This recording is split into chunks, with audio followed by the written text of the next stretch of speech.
एक चीज ध्यान में रखना, एक सेकेंड, बहुत बार बच्चा लोग मेरे को बोलता है, जो हम सबका सिचुएशन अभी देख रहे हैं, कि हम जैसे वो मेरे को बोला सारा क्लास हम कर लिए, but he was not able to say that confidently, कि हम सारा क्लास कर चुके हैं, हम आपका क्लास में आ भी रहे हैं, ठीक है, मेरे को कुंजुम कुंजुम समझ में भी आता है, बट हम जब बैठते हैं कोई सम को लेके तो एकदम पूरा ब्लरी हो जाता है।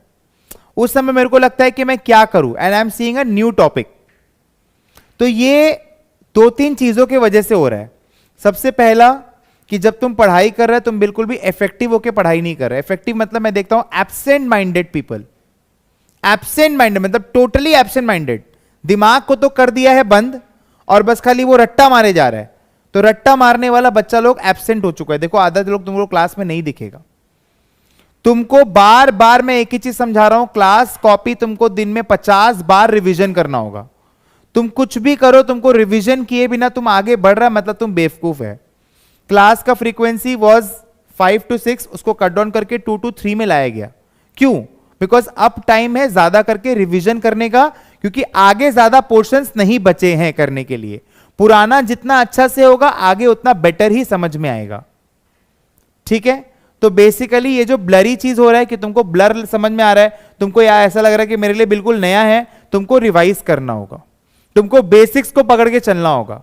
तुमको बेसिक्स तुम जितना बार उसको रिवाइज करेगा, रिवाइज करने के भी 2-3 तरीके हैं। तुम कॉपी देख रहा है, रिवाइज कर रहा है बोल के, दैट इज समथिंग डिफरेंट। तुम प्रैक्टिस कर रहा है, अब प्रैक्टिस भी 2 तरीके से कर सकता है, कॉपी पे कर सकता है या फिर तुम्हारा जिस फॉर्मेट में एग्जाम होगा, अगर एमसीक्यू है तो फिर तुम पेन पेपर पे ही करो, और अगर तुम्हारा वर्ड पे है तो तुम वर्ड पे करो। तो बेसिकली और एक बात, तुम जितना अच्छे से एमएस एक्सेल करते हो उतना तुम्हारा बेसिकली ये वाला जो पेपर जो है, जो रिटन पेपर है, वो तुम्हारा और एफिशिएंट होगा। बट तुमको रिवीजन एकदम अच्छे से करना होगा। अभी आने वाला 50 डेज तुम एक भी दिन ऐसा नहीं जाने दे सकते हो कि भाई नहीं पूरा दिन मैं रिलैक्स करने बोल ही नहीं रहा हूं। मैं ये बोल रहा हूं कि तुम हर दिन पढ़ाई कर, तुम थोड़ा थोड़ा पढ़ाई कर, तुम थोड़ा थोड़ा रिलैक्स भी कर, बट तुमको 6 घंटा तो दिन में निकालना होगा। ये 6 घंटा और 5 साल तुम्हारा किस्मत बदलेगा।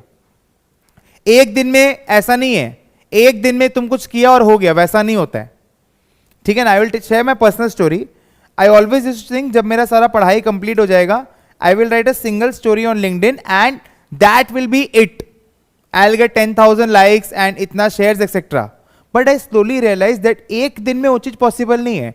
वो धीरे धीरे करके when people start basically recognising your post, तुम उनको तुम्हारे फीड में वैल्यू लगेगा, धीरे धीरे करके तुम्हारा एंगेजमेंट बढ़ता है, एंड वो एक स्लो प्रोसेस है।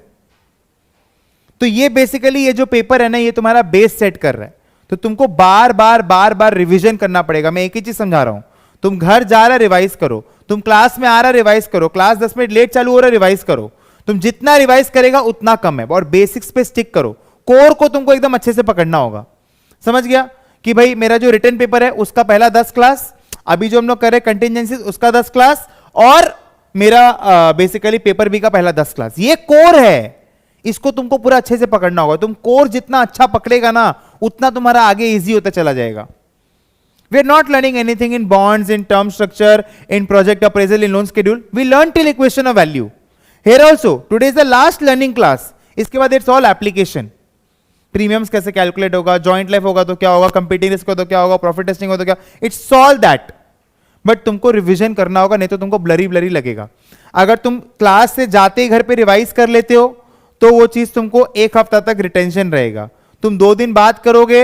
अब जैसे छोटा सा, आज जैसे हम लोग 4 घंटे का क्लास कर रहे हैं, आज अगर तुम घर में जाके रिवाइज करेगा 30 मिनट्स, ठीक है, यही अगर तुम 1 हफ्ता बाद रिवाइज करेगा, तुमको वापस से 4 घंटा स्पेंड करना होगा, क्योंकि नहीं याद रहेगा भाई, याद नहीं रहेगा। ठीक है, इतना सारा चीज दिमाग में चलेगा, दिमाग में छोटा छोटा खंड बन जाता तो उतना याद नहीं रहेगा। तुमको पूरा चीज को बार बार रिवाइज करना होगा। तुम एक चीज को 4 बार रिवाइज करेगा, 4 बार बनाएगा, तब तो तुम उसको एग्जाम में कर पाएगा, नहीं तुम उसको एग्जाम में नहीं कर पाएगा। हम तुमको ये चीज समझा रहे हैं, और तुमको बैलेंस करके चलना होगा, रिटन पेपर भी और पेपर भी, एक्सेल भी। इसलिए एकदम स्लो जा रहा है, बट स्लो जाने का भी तो एक लिमिट है ना। अब तो एग्जाम आने वाला है, तो हम लोग को तो थोड़ा तो कराना होगा ना। तुम लोग को अब पेसअप करना होगा। तुम समझ रहे हैं, तुम लोग को पेसअप करना होगा। तो वो चीज है। और तुमको हर दिन क्लास में आना होगा, जब भी क्लास हो रहा है तुमको आना होगा, दैट्स इट। ठीक है, हम लोग रिवाइज कर करके चल रहे हैं, तो ऐसा भी नहीं होगा कि हम लोग को एंड में बहुत जोर का रिवीजन करना है। हम लोग लास्ट ईयर भी सम्स किए थे, आज भी धीरे धीरे हम लोग रिवाइज करते करते चलेंगे, ताकि एक बार जब हम लोग कंप्लीट करें दैट इज विथ रिवीजन। समझ में आ रहा है मैं क्या बोल रहा हूं? ठीक है ना, चलो।